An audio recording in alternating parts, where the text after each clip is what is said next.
Olá, eu sou Juliana Prado da CBN.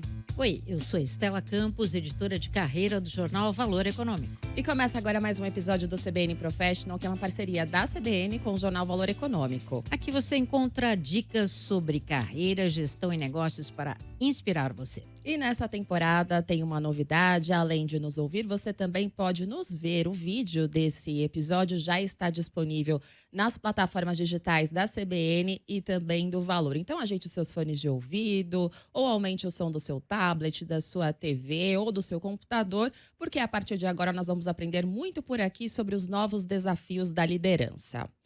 E o nosso convidado de hoje liderou importantes momentos na Natura. Ele entrou na empresa em 2009 como vice-presidente de operações e logística e sua primeira missão, por exemplo, foi mudar a forma como a distribuição de produtos era feita. Só para você ter uma ideia, na época havia uma certa dificuldade em fazer os produtos chegarem às revendedoras. Bom, Juliana, depois, como vice-presidente comercial, ele assumiu a área de sustentabilidade da Natura, ajudando a criar a visão 2050 da companhia. Quer dizer, são as metas para um futuro mais sustentável. Foi nessa época que a Natura se tornou a primeira companhia de capital aberto da América Latina a conquistar a certificação B, que é dada só às empresas que têm no modelo de negócio o desenvolvimento social e ambiental. E quando assumiu como CEO em 2016, entre os seus desafios estava revitalizar o modelo de venda direta da Natura, mudando a proposta de valor para as consultoras e também a digitalização dos canais. Além disso, a partir de 2020, antes do começo da pandemia, ele comandou o processo de integração da Avon, combinando os mercados brasileiro e hispânico. Bom, e você sabe que antes da Natura, onde hoje ele comanda 14.500 funcionários que estão espalhados aí pela América Latina e que conta, né, ele até me contou aqui 3,5 milhões de consultoras, que é um número impressionante. Antes de entrar na Natura, ele atuou por quase 20 anos na Unilever, onde chegou a ser vice-presidente de Supply Chain. Atualmente, ele também é membro do Conselho do Instituto Natura, dedicado à melhoria da educação pública. Ele é formado em Engenharia Elétrica pela USP, tem também um MBA executivo pela Universidade de Michigan, nos Estados Unidos. Feito um breve resumo aqui dessa história, a partir de agora, a Estela e eu vamos conversar com João Paulo Ferreira, que é CEO da Natura. João Paulo, muito obrigada por aceitar o nosso convite. Seja muito bem-vindo. Muito obrigado, é um prazer estar aqui com vocês, Estela e Juliana. Bem-vindo. João Paulo, eu quero começar a nossa conversa pelo início da sua carreira. Antes da Natura, como a Estela falou, né? Você teve uma longa carreira na Unilever, onde você entrou em 1990 e um ano depois, isso antes de você se formar na faculdade, né? Me corrija se eu estiver errada. E eu queria saber quem era você nesse início de carreira e o que você esperava da sua trajetória profissional. Bom, eu sou um engenheiro, né? Imaginei que ia trabalhar projetando computadores e software de computadores. Inclusive, antes de me formar, trabalhava em desenvolvimento de sistemas na análise financeira. Enfim, e me juntei à Unilever, uma indústria de consumo, e buscando trabalhar na área técnica. Uhum. Aprendi, entrei em um projeto que visava justamente automatizar, sistematizar a cadeia de valor da empresa, né, a cadeia logística, e acabei, por conta disso, conhecendo todos esses processos. Me encantei e fui para a área industrial, para a área de logística, onde eu fiz carreira durante 20 anos, no Brasil, na América Latina, nas Américas, em funções globais também. Uhum. Bom, na Unilever, né, como eu comentei, ali você ficou 20 anos, né? Foi um bom tempo. Que experiências você teve ali? Como é que você, de liderança, né, que você acabou levando aí junto para a sua carreira, que você destacaria aí como importantes desse período? Algumas experiências que mais me impactaram incluem a minha vivência na área industrial, minha vivência também na área internacional. Quando eu me juntei à área industrial, eu tive contato com desafios sociais que os nossos colaboradores de chão de fábrica tinham. Começo dos anos 90, nós começávamos a introduzir processos de gestão autônoma no chão de fábrica, né? Fazendo com que buscássemos usar o capital humano mais do que simplesmente a força nas atividades industriais. E à medida que a gente capacitava os nossos colaboradores, oferecia melhores condições de trabalho, ao mesmo tempo eu comecei a conhecer como eles viviam fora desse ambiente.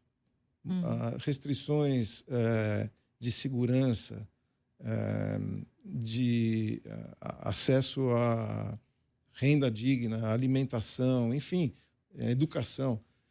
E esse foi a primeira vivência que foi importante na minha carreira. Eu fui estudar psicologia social do trabalho por um tempo para poder entender como conciliar melhor esses arranjos de capacitação da força de trabalho nesse início dos anos 90 com os desafios sociais. Pouco tempo depois, eu assumi uma diretoria industrial numa pequena cidade no centro-oeste do Brasil, no Cerrado, que tinha tudo para ser o orgulho. Aquela operação tinha tudo para ser o orgulho da cidade, da comunidade, mas não era. Justo o contrário, porque tinha problemas de relações trabalhistas, problemas ambientais sérios, problemas de tecnologia, relação com fornecedores. Era uma agroindústria com fornecedores, né? E aí eu tive a chance de viver com um grupo de jovens a experiência de transformar aquilo num orgulho da cidade. Como investir em tecnologia com os agricultores, né? Fomos conhecer experiências fora do Brasil, na Austrália, na Grécia, e aumentar a produtividade campo-fábrica, mexer na logística campo-fábrica, investir em tecnologia dos equipamentos, em educação dos colaboradores, com parcerias da prefeitura, com o Senai, fazer com que as famílias vivessem dentro daquela comunidade industrial e passar a fazer parte do convívio.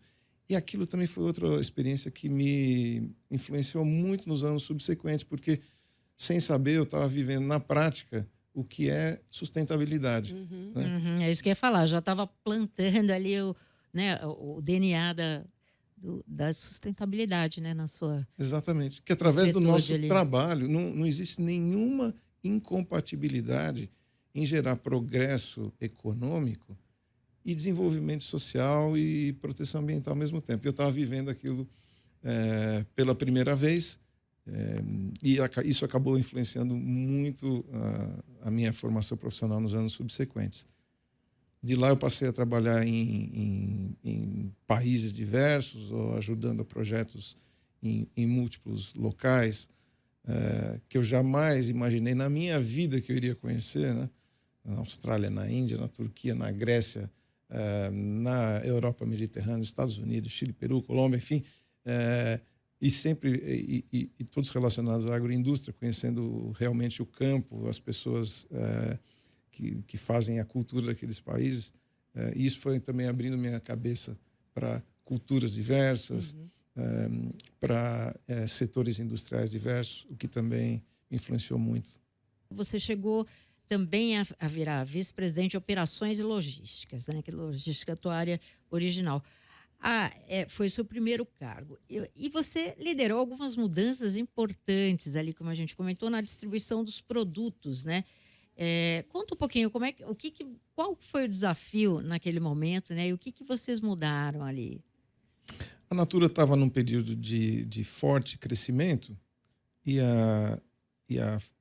problemas na disponibilização de produtos estavam afetando não apenas o avanço da empresa, mas a relação com suas clientes e suas consultoras, né? É interessante dizer que para os profissionais de logística, servir bem o cliente é algo mandatório, né? É um dos mantras. Agora, quando a gente aprende que uma consultora que não recebe seus produtos pode não conseguir gerar renda suficiente para colocar comida na mesa, ou levar, ou pagar a escola da filha, muda completamente a escala do que é servir. Então, essa era a natureza do que a gente vivia naquele momento, ao mesmo tempo que a gente estava crescendo muito fora do Brasil. Então, o que foi solicitado para mim foi redesenhar toda essa cadeia para que a gente pudesse dar vazão a todas as nossas ambições. Só que, na Natura, tudo que a gente faz tem que ter resultados financeiros, sociais e ambientais. Uhum. Então, veja só que coisa. Precisávamos produzir mais. Vamos construir uma fábrica a mais. Mas uma fábrica? Temos muitas. Por que não fazer uma fábrica na Amazônia? Mais que isso, por que não fazer com que ela seja um exemplo de simbiose industrial?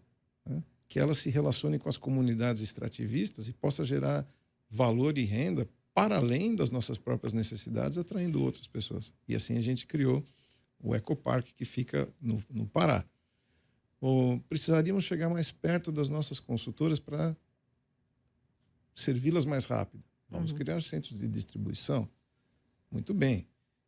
Mas por que não fazer um centro de distribuição de altíssima tecnologia e que possa ser inclusivo? E assim nós criamos o centro de distribuição aqui de São Paulo, onde 20% dos nossos colaboradores têm algum tipo de deficiência, restrições físicas e cognitivas. Né? Vamos produzir em outros países, porque nós precisamos, ao estar mais próximos dos vários mercados, nós podemos reduzir as emissões de carbono. Né? E assim que eu fui participando com uma equipe muito talentosa do redesenho da cadeia logística da Natura, que além de melhorar o serviço prestado, ao mesmo tempo gerava impacto social e ambiental. Uhum. E o IDH que você estava contando aqui, né, antes da entrevista, o que é o Índice de Desenvolvimento Humano que vocês aplicaram junto às revendedoras, né, dentro dessa lógica? Conta pra gente. Em 2013, já passado 4 anos na empresa, eu migrei para as atividades comerciais. Né? E para renovar e modernizar o formato de comercialização que nós temos e desenvolver outros formatos. Bom, para que uma consultora possa ser muito produtiva, ela tem que ter condições para se dedicar a essa atividade. Né? Tem que ter renda que lhe permita dedicar tempo, naturalmente. Mas o que mais? E nós sabíamos, porque ouvíamos as histórias das consultoras e como essa atividade foi transformadora em suas vidas. Lhe ajudaram a construir suas casas, a comprar sua moto, a educar seus filhos, enfim, progredir socialmente. Mas nós não sabíamos como. E aí, em colaboração com pesquisadores, economistas que trabalham para as Nações Unidas, nos ocorreu pedir ajuda para medir o índice de desenvolvimento humano, da mesma forma que é feito com países. Qual é o índice de desenvolvimento humano das nossas consultoras? É verdade que, ao ficar trabalhando mais conosco, elas progridem? É verdade que o nosso modelo de negócio pode gerar mais prosperidade? E aí nós aprendemos como medir o índice de desenvolvimento humano, né? Que tem 4 componentes: trabalho e renda, saúde, segurança e cidadania. E desde então, e já levam mais de 10 anos, todo ano esse indicador sobe. E todo ano nós ajustamos o nosso modelo de negócio para que ele gere mais impacto positivo para as nossas consultoras. Interessante. Quando você estava como vice-presidente da área comercial, você também liderou outras frentes, como a área de sustentabilidade, né? E foi nesse período que a Natura alcançou a certificação do Sistema B e criou a Visão 2050. Muito antes dessa discussão que a gente está atualmente sobre ESG, né?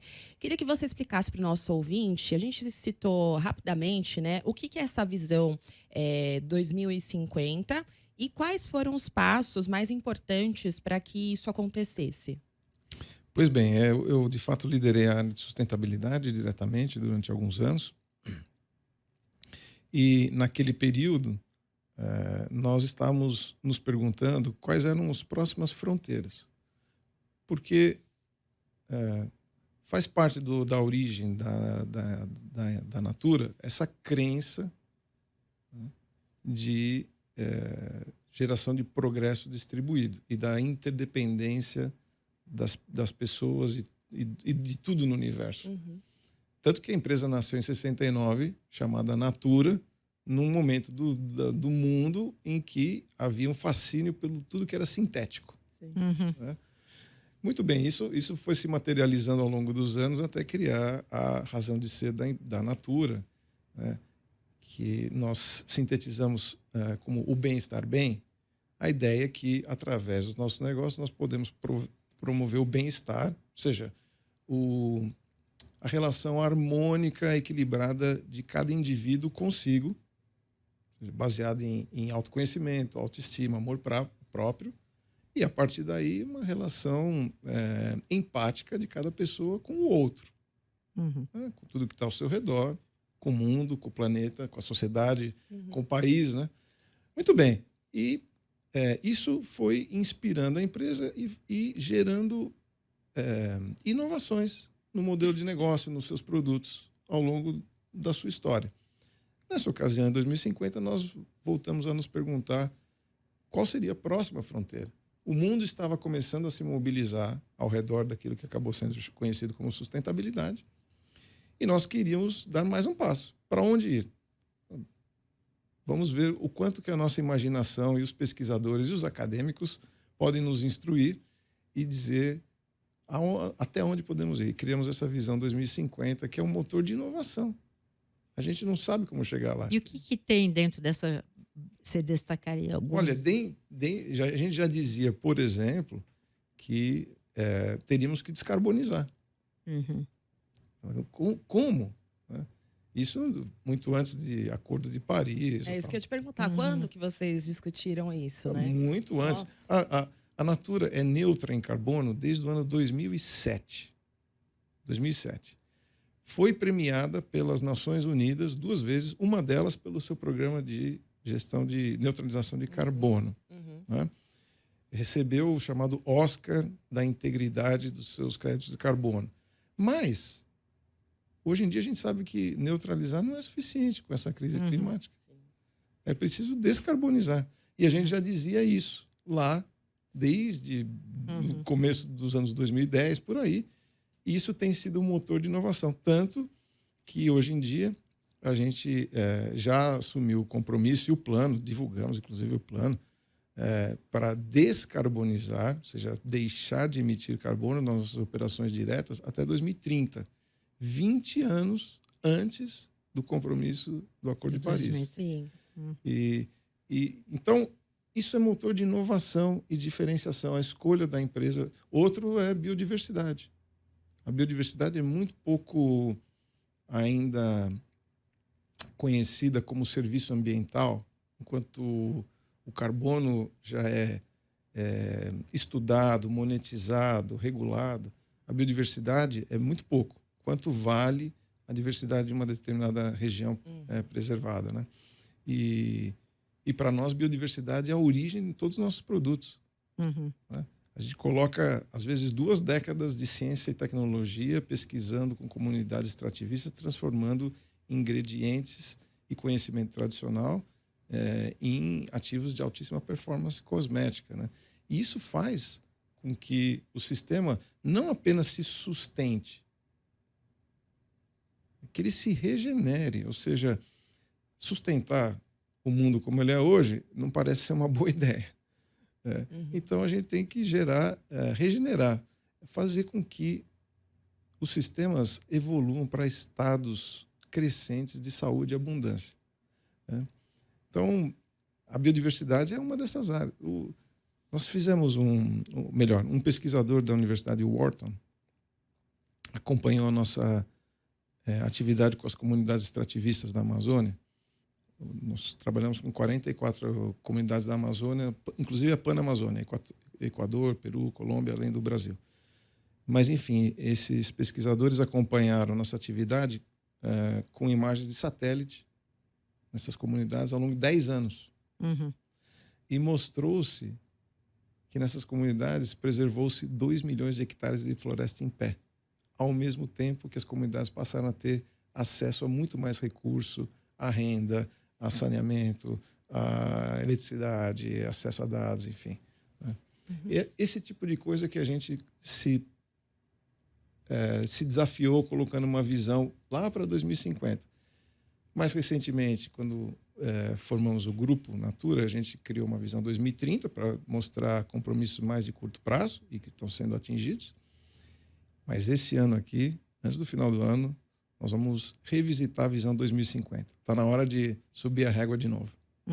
Agora, vocês têm essa visão 2050. Muitas empresas, né, criam aí planos ambiciosos, né, para se tornarem sustentáveis, né, tanto do ponto de vista social quanto ambiental. Mas, com frequência, elas acabam ali não cumprindo aí as metas, né?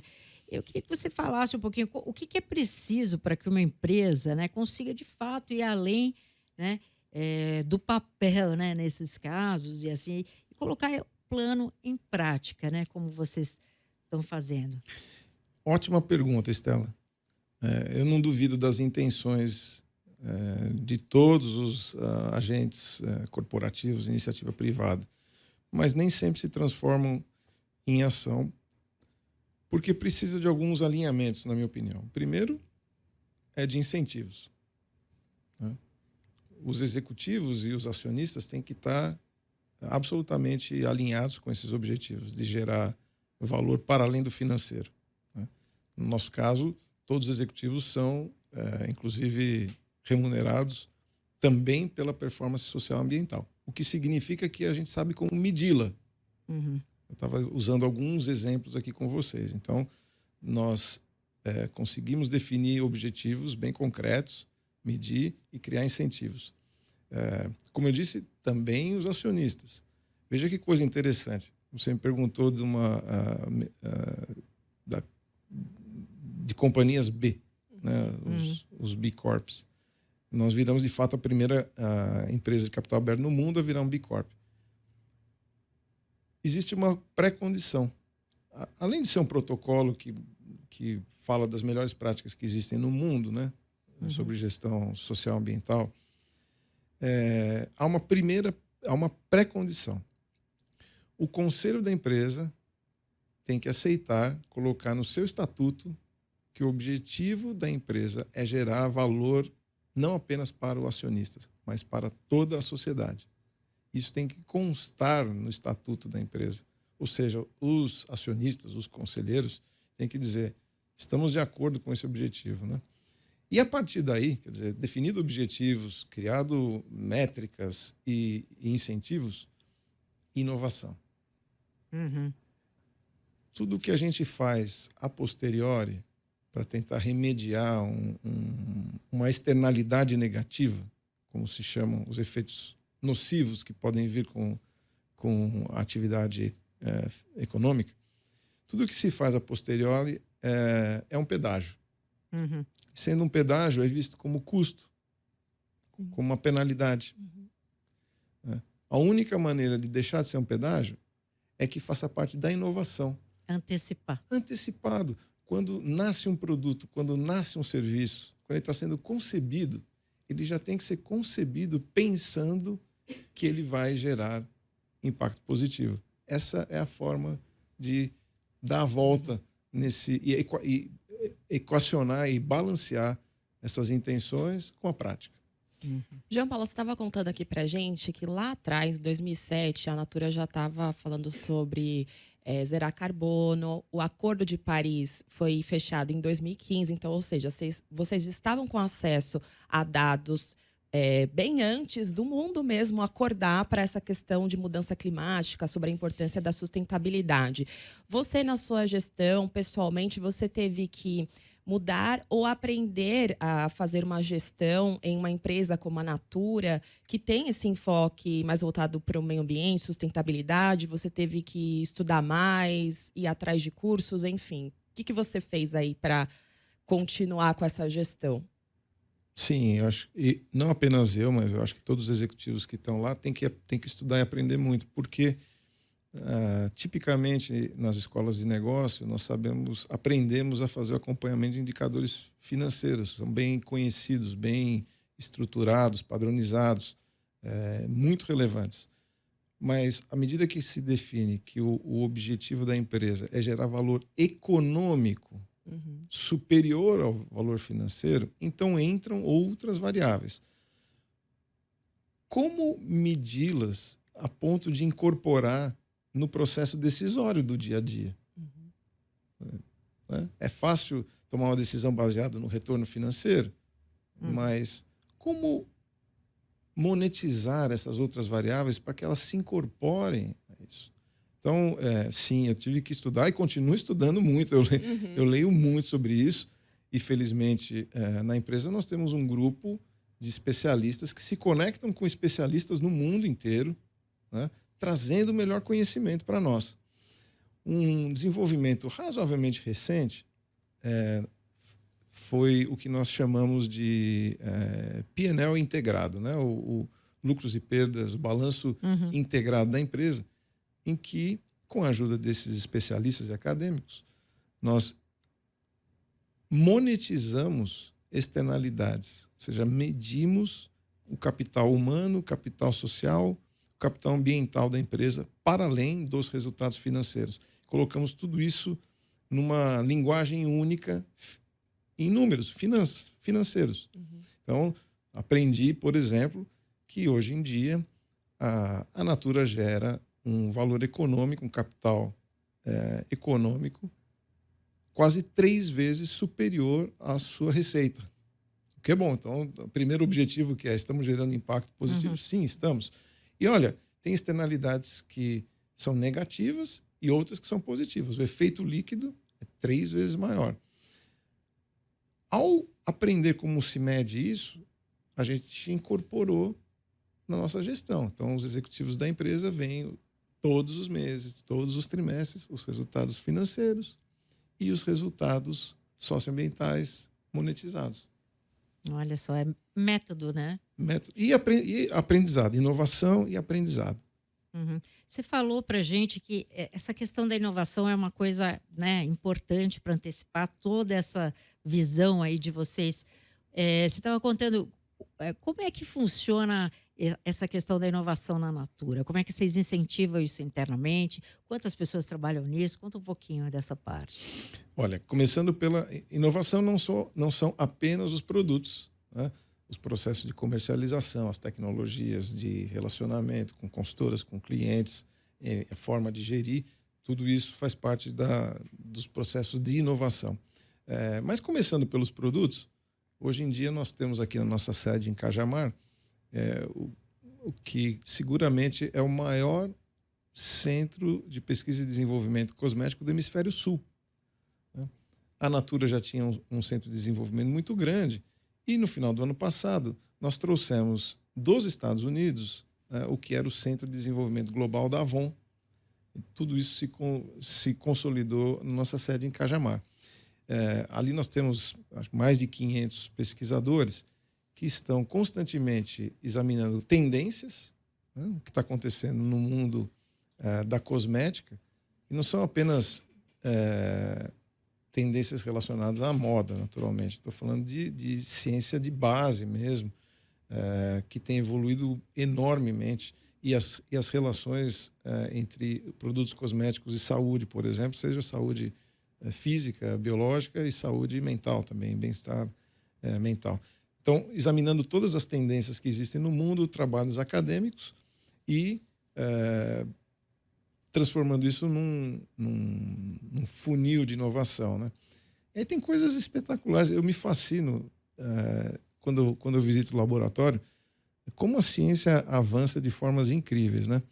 A primeira vez que eu vi uma impressora 3D imprimindo pele, então, são células epiteliais cultivadas que depois são impressas para formar uma pele onde são feitos os testes, porque nós não fazemos testes em animais há, sei lá, muitos anos, né, para ter essa performance.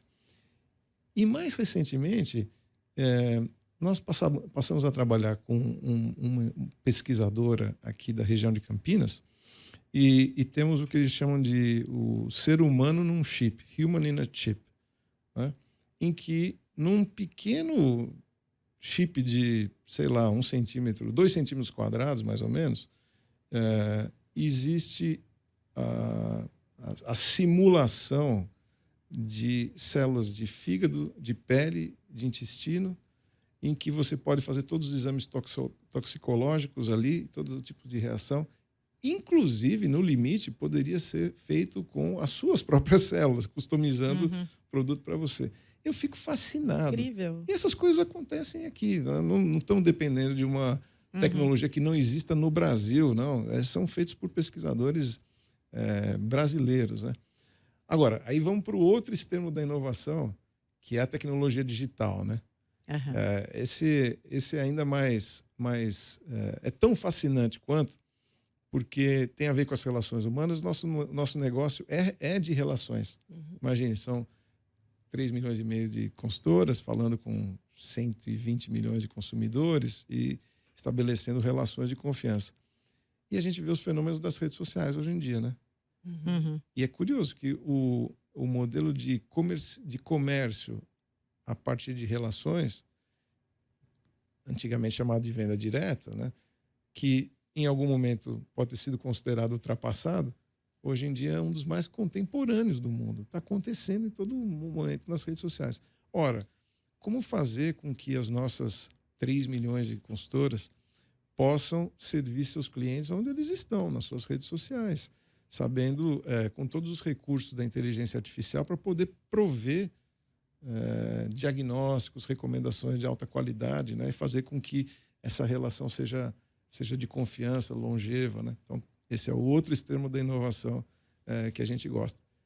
E eu já mencionei muitas vezes aqui, tudo que tem a ver com ciências sociais e ambientais e que fazem parte da nossa pesquisa e inovação. Eu acho incrível saber, por exemplo, que a gente às vezes fica 20 anos pesquisando uma espécie. A ucuúba, que é um hidratante impressionante, que temos em algumas das nossas linhas de produtos, ela vem de uma árvore que estava em ameaça de extinção. Ela era vendida por algo como R$5 para fazer cabo de vassoura, ripa e tal. E hoje em dia, essa mesma árvore gera 10 vezes essa renda sendo mantida em pé. Mas foram 14 anos de pesquisa. 14 anos de pesquisa. Nós temos uma linha de produto com a marca Biome, a linha mais sofisticada do ponto de vista de regeneração, carbono positiva. Ela usa óleo de palma desenvolvido no que é chamado de sistemas agroflorestais, né, onde a palma cresce em consórcio com espécies nativas. E ao fazer isso, enriquece o solo, captura muito mais carbono, e gera muito mais renda para o produtor. E esse é o ingrediente que a gente usa lá. Nós trabalhamos com a Embrapa durante 15 anos para chegar nisso. Então, isso mostra por que precisa de uma visão 2050, sabe? Não é do dia para a noite. Porque do dia para a noite não chega. Então, você comentou aqui sobre a Avon, né? Vamos relembrar um pouquinho, né? A aquisição da Avon foi, né, em 2020, né? Foi logo ali, pouco antes da pandemia, né? E você atrasou um pouquinho, né? A fusão dos negócios e tal. Bom, quando vocês fizeram a aquisição, né? Ela não estava lá num super momento, não estava muito bem. Vocês venderam 2 empresas que estavam, né, no grupo Avon, que é a Body Shop, né? Que era da Anitta Roddick, e a Aesop, né? Vocês acabaram vendendo. Essa venda, né, contribuiu aí, também deu um prejuízo ali para a Natura durante um tempo, no fim do ano passado. E nos Estados Unidos, a Avon também estava num processo ali, né, de reestruturação financeira, algo, né, que é uma espécie ali, né, de recuperação judicial, né, no Brasil. Como é que você como é que está o plano, né, que vocês tinham, né, ao comprar a Avon? Qual foi o papel da liderança nessa hora aí de aumentar essa casa? E isso, né, como é que foi tudo isso, né? Porque todas essas mudanças que eu comentei aqui, como é que isso influenciou até o clima, né, dos funcionários, né? Essa é uma pergunta muito interessante para Eu acho que grande parte da audiência que quer ter conhecimento sobre experiências gerenciais, executivas, né? Uhum. Para saber que às vezes nem tudo dá certo, né? Sim. E é aí que são as grandes oportunidades de aprendizado. Então, lá, a meados de 2010, da década de 10, nós decidimos com o Conselho que iríamos buscar a expansão global da Natura, buscando criar uma espécie de federação de empresas que tivessem valores muito parecidos. Tá? E a primeira delas foi a australiana Aesop, muito bem sucedida, era muito pequena na época, acabou se tornando muito grande, de cosméticos de luxo. Depois, em 2017, a The Body Shop, fundada pela Lady Anita Roddick, que foi uma precursora ativista do comércio justo, do fair trade, comunidades no mundo inteiro. Nós tínhamos muita admiração por ela e pela marca, e veio compor o grupo. E, de fato, em 2020, a Avon, que hoje em dia tem 138 anos, foi a empresa que inventou o conceito de venda direta no mundo, gerou trabalho e renda para as mulheres antes que elas tivessem direitos civis nos Estados Unidos, né? E contribuiu de forma impressionante para o empoderamento feminino, para a geração de progresso e renda no mundo inteiro. Bom, então, essa é a nossa ideia. Vamos criar uma federação de empresas que tenham essa afinidade.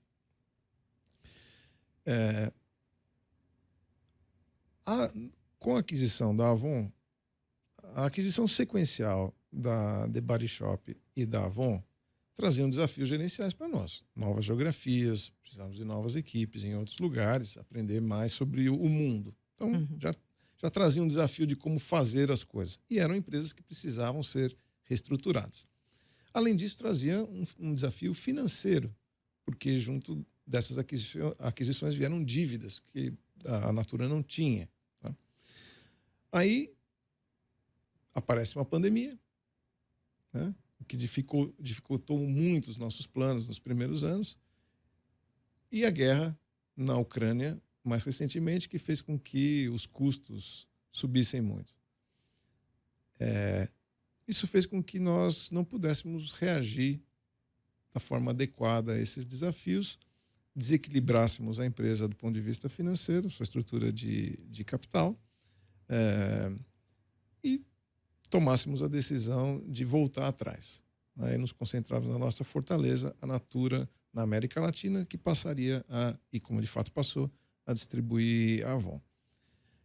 E hoje estamos num momento excelente de retomada de investimentos, de inovação, a partir da nossa fortaleza.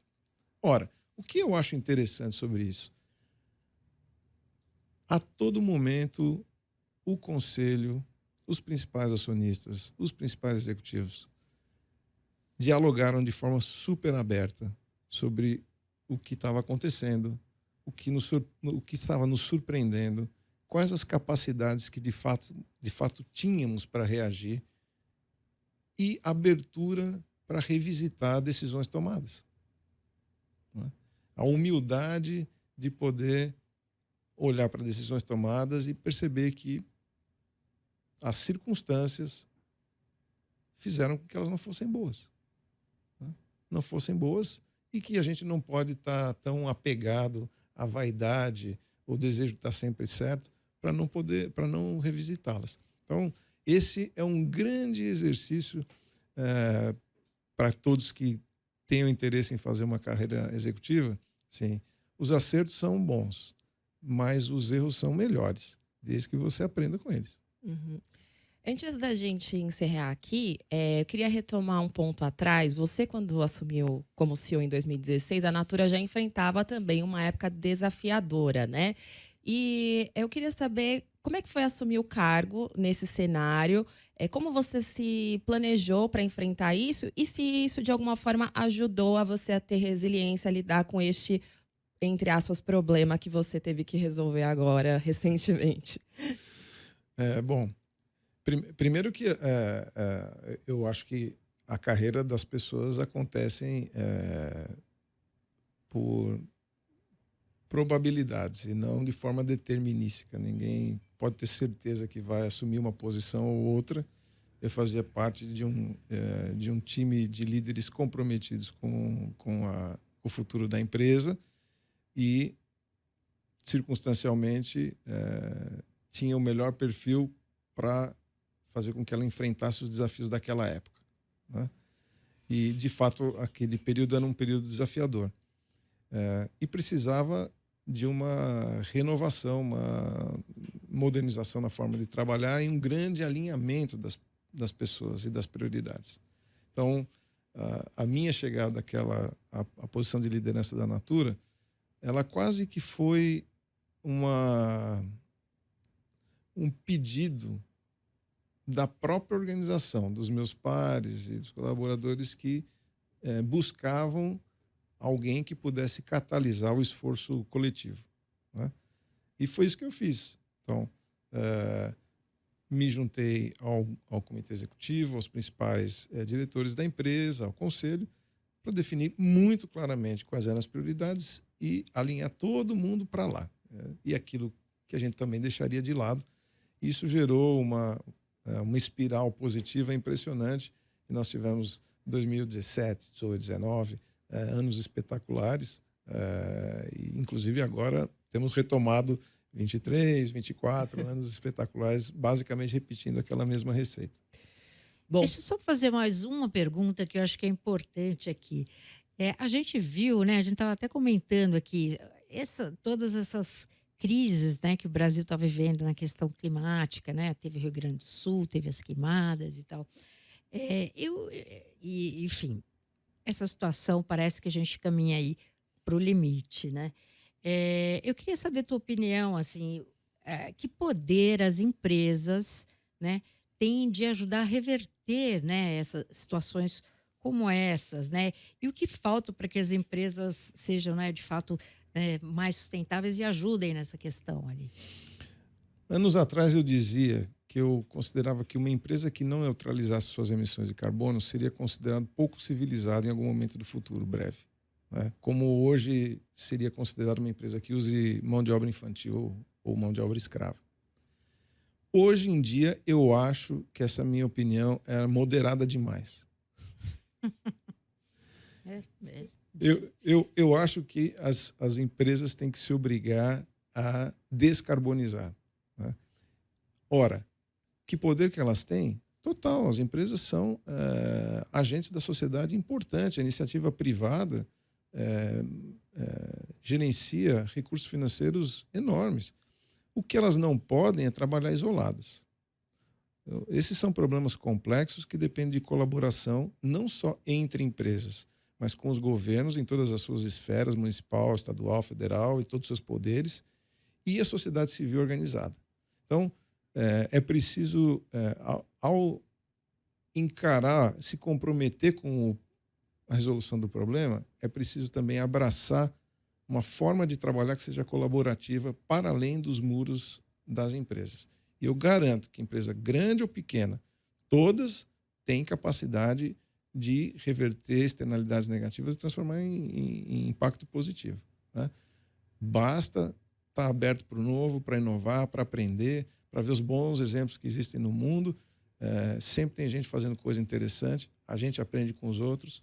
Estamos totalmente abertos para também passar todo o conhecimento que a gente tem para quem se interesse. Uhum. Bom, agora sim, vamos encaminhando para o final. Vamos para o nosso quadro de dicas. João Paulo, eu gostaria de saber o que você faz para você desconectar um pouco em meio ao tanto trabalho e cuidar um pouquinho da sua saúde mental. Eu tenho duas paixões na vida. O trabalho e a família. Então, se eu não estou trabalhando, eu estou com a família. É o que me desconecta, que me traz balanço.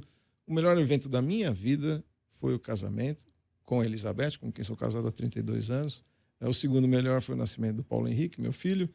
E a gente busca fazer o máximo de coisas juntos. Desde o jantar, todo dia, se não houver nenhum compromisso de ninguém, nós esperamos o último chegar em casa para poder jantar junto, conversar, falar sobre o dia, falar sobre política, falar sobre futebol e tal.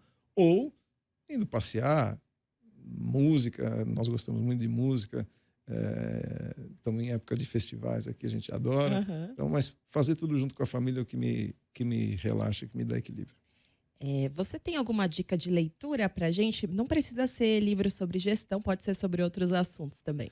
Eu estou lendo um livro muito, muito bacana, inclusive relacionado aos temas que a gente estava discutindo aqui, do Jorge Caldeira, Brasil, um paraíso restaurável, né?